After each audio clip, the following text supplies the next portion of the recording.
Hi, Iowa House District 54 candidate BJ Hoffman and Hardin County Supervisor. I wanted to talk to you today. I think it's interesting that the Iowa House and Iowa Legislature are back in session, and I think it's important that we talk about issues and look at issues that are impacting the residents of Iowa House District 54 specifically, because you know.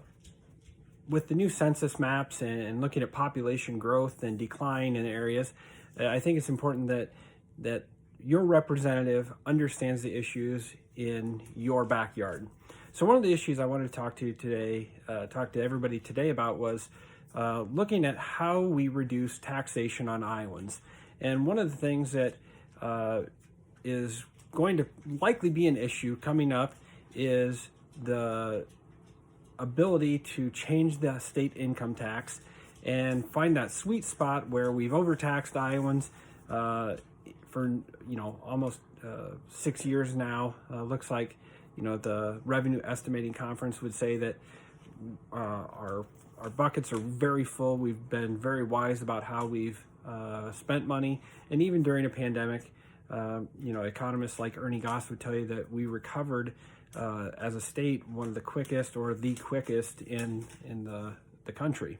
So finding that sweet spot is a pretty difficult thing to do, but one of the things that is we look at different programs that are being proposed, such as the Build Back Better program and the big stimulus packages, are roads and bridges. And one of those things that really concerns me is I was contacted by a resident of Wellsburg about his motor vehicle registrations, and a dialogue ensued with a few other people that paying that registration fee is pretty burdensome.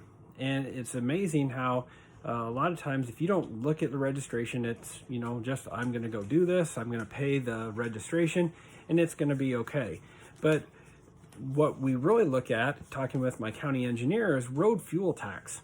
And road fuel tax is based on how many gallons of fuel are bought.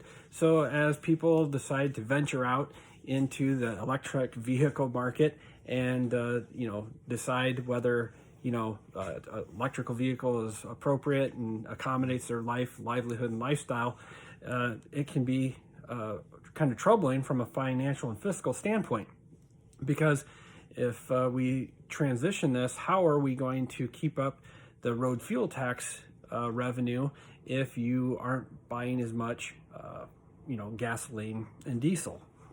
So I'm just really curious where the people of Iowa House District 54 and current constituents really think of how we can find that sweet spot between lowering income tax, lowering property tax, without addressing the elephant in the room, in the fact that somebody driving a Prius isn't putting that much money of actual ethanol or biodiesel in their fuel tank every year anymore. And so those dollars and cents coming to Engineer Rawl for road surfaces and bridges is decreasing. So I'd just be curious where people think we should go when it comes to cost shifting in simple terms. So I'd love to have your comments and thoughts and opinions on it, and look forward to a very engaging dialogue. Thanks. Have a great day. God bless. Appreciate your thoughts and prayers. Take care.